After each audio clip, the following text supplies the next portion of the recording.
এখন গ্যাস্ট্রিকের কেন হচ্ছে? আপনি যদি আনন্যাচারাল খাবার খান, আল্লাহ সুবহানাহু ওয়া তাআলা আমাদেরকে যে অর্গানগুলো দিয়েছে, যেখান থেকে ইন্টেস্টাইন, লিভার এবং স্টোমাক যে অ্যাসিড এবং এনজাইম সিক্রেট করে খাবারটাকে হজম করে, সেই হজম প্রক্রিয়ার জন্য তো আপনার রিয়েল খাবারের জন্য আল্লাহ তাআলা আমাদেরকে বানিয়েছে।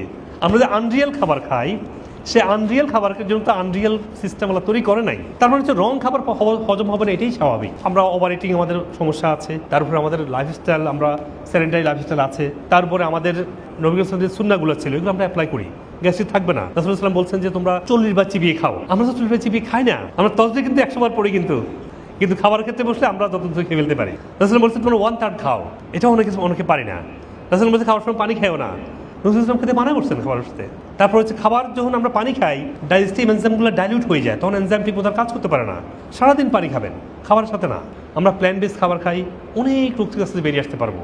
এই গুরুত্বপূর্ণ ভিডিওটি আপনারা শেয়ার করবেন, যাতে করে আপনার আত্মীয় স্বজন এবং পরিচিতজন উপকৃত হতে পারে।